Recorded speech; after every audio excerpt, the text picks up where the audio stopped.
So I had her 10th through 12th. I'll never forget it. The first couple of weeks I had her class and I didn't know how to add and subtract negative numbers. This is Abby. She grew up in Fort White, Florida, and today she's a college sophomore studying political science and pre-law. But back in middle school, math was starting to slip away from her until she landed in Selena Cruz's 10th grade math class. Had you had a teacher between seventh grade and 10th grade notice that you struggled with that? No. And I just kind of got by with not knowing how to do it. I don't know how, but I managed to. Think about that for a second. Years of math classes, countless tests, and no one saw what Abby was missing until one teacher took the time to really see her. What made the difference for Abby wasn't another worksheet, it was a relationship. A teacher who noticed, who cared, who connected. And that raises a bigger question. In a subject we usually think of as formulas and right answers, what do relationships have to do with math?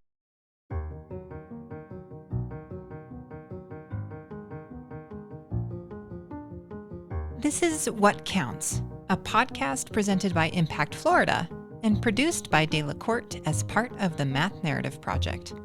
I'm Danielle LeCourt. Over the next 5 episodes, we'll explore what happens when relationships move from the margins to the center of math instruction, how they shape learning, change classrooms, and even alter how students see themselves. We'll hear from teachers, students, and education leaders across Florida, each with their own story of what happens when relationships come first. And in this first episode, we'll begin at the very heart of the tension. If relationships really matter this much, why aren't they treated like part of the curriculum? At a recent Impact Florida event, we asked teachers directly, how do relationships with students impact your math instruction? There is not time to not build relationships. Building relationships with students allows me to understand what their needs are, not just as a student in my room, but what they need conceptually with regard to how they're processing information that I'm trying to help them understand. I've seen it firsthand in my classroom. I remember my first years of teaching where I didn't make that a priority, and it was almost a setback. I realized, wow, I need to know who these kids are, and I need them to trust me, and I need them to win them over. And so what I've found is the more that I've done that, and the more that I've implemented student voice in my classroom as like a critical component, the more I've seen my math instruction and my scores actually increase. According to the district, standards are first. According to students, relationships are first. So, with that being said, I make time to build relationships. Different words, same message. Relationships are not extra. They're the foundation for learning math. But if so many teachers believe that, why are math teachers continually told to focus on content first? To understand that tension, I talked with the teacher at the center of Abby's story, Selena Cruz. Selena has been a teacher for more than 16 years.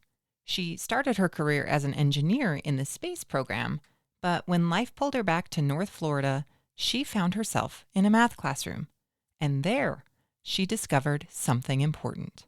When I first started teaching math, I went from working in the space program to a couple months later teaching remedial math to struggling students. That was eye-opening to see the struggles that different kids had. And these kids, some of them struggled to read, they struggled with number sense. And I remember a veteran teacher telling me, don't worry about the basics. If they don't have the basics, they're not going to pass. You just need to kind of push forward. I didn't have a background in teaching and being an educator, but something about that didn't really sit right with me. And I was like, I really think it is about the foundations. It is about the basics. It is about number sense, because everything else builds on that. And I'm not going to just leave those kids behind. Selena knew what it was like to struggle. I wasn't always the best student. I had to work hard. I had my own struggles for sure. I took Calc 1 3 times.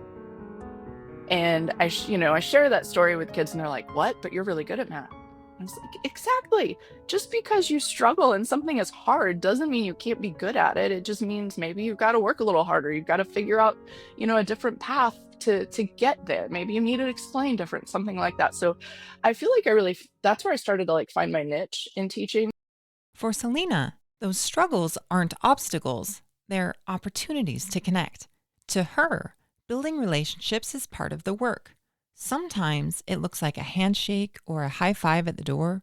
Sometimes it's taking a few minutes to check in or just noticing when a student is quietly struggling.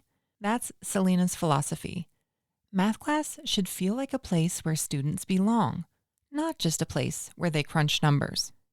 And for Abby, the power of that approach showed up in that moment when Selena noticed she couldn't add negative numbers.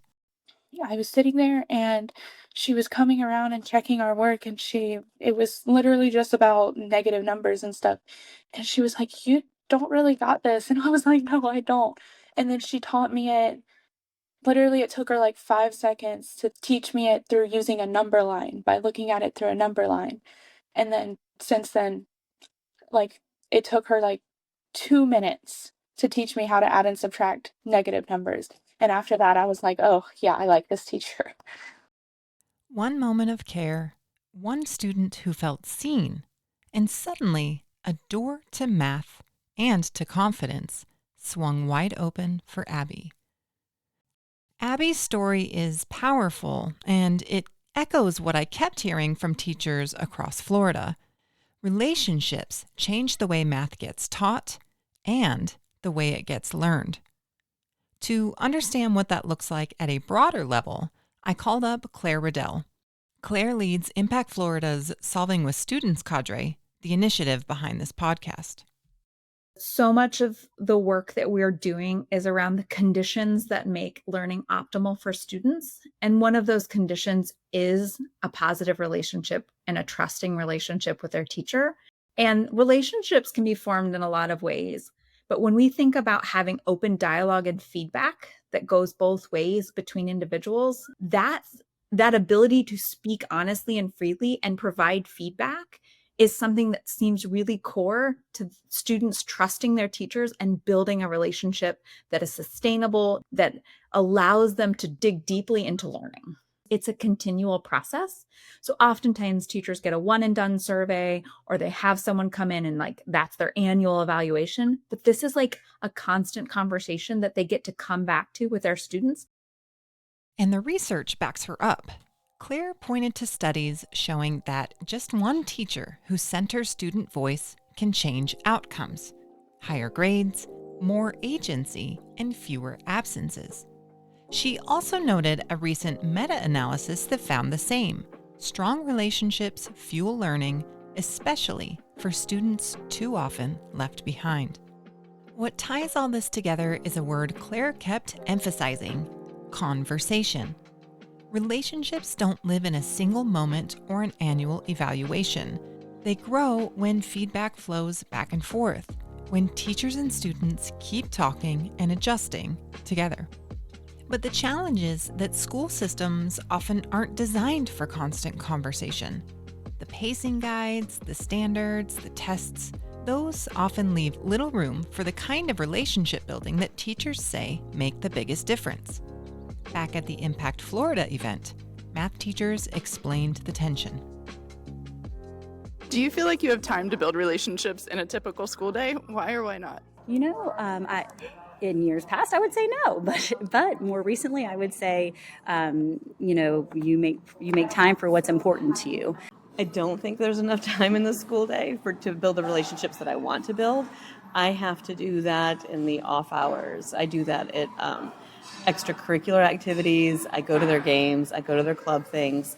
Fortunately, my kids are also usually there, so it's a win-win, but they appreciate seeing you there. I feel like it is so challenging to be able to do that in a math classroom because of all of the other additional requirements that we do have, but it has to be critical. It has to be the first thing that we make time for, even beyond all the other standards that we're needing to teach. That's the rub. The message from teachers is clear that relationships matter. But the message from the system is just as clear. Keep moving, cover more. And living in that tension can wear teachers down. I was ready to quit. That's Anna Stewart. Anna had been teaching math for many years. She was dedicated, she loved her students, and she loved the subject. But somewhere along the way, the joy had drained out. The pressure to cover standards, the constant pacing calendars, the weight of seeing kids struggle, it was exhausting. And she started to wonder if she could keep doing it. That year was kind of my make or break year. When I first began teaching, I was so passionate. I feel like teachers, after a certain amount of time, you start to burn out, especially if you give 100% every day, and then you have to come home and you have to cook and you have to do your own children. Like, you burn out. So she tried something different. She turned to her students. Not to correct them, not to grade them, but to ask them questions. What do you notice? How do you see this problem? What helps you learn? What can I do better? And what came back to her wasn't silence or shrugs. She got real answers from them. Students told her what confused them, what discouraged them, and what made them feel capable and motivated. They showed her they wanted to be partners in the learning, not just passengers. Going through the year, swallowing my pride, having that growth mindset that we're going to get through this year, we're going to do it. My kids scored so high at the end in every single learning condition. And it was that aha moment that I was like, you know what? I've got this. And so that was kind of my turning point. It was my third year in middle school. And I was like, I can do this. I got my fire back.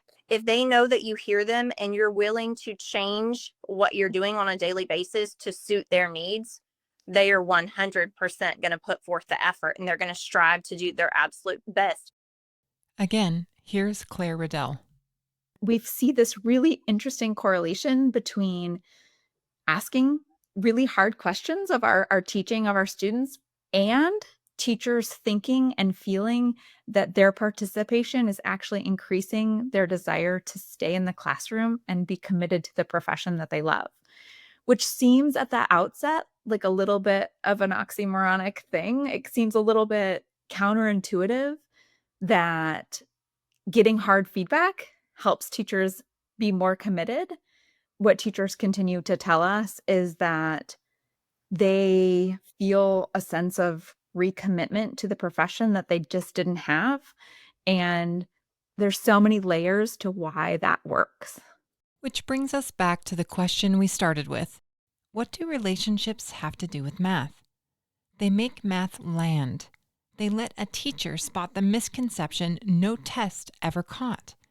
They shape how students see themselves as learners, and they're what sustain teachers long enough to keep doing the work. And, truthfully and unfortunately, they don't always fit neatly into pacing guides or test prep. But teachers like Selena and Anna, and students like Abby who felt the difference firsthand, show us that relationships aren't extra. They're what make learning possible. And that's why we're talking about them here. Because math isn't just about numbers. It's about the stories students tell themselves about what they can and can't do. And those stories are deeply emotional. Next time on What Counts, we'll step directly into that emotional terrain and hear how math can make students and teachers feel powerful or crushed. This series is produced by LeCourt. I'm Danielle LeCourt. Thanks for listening.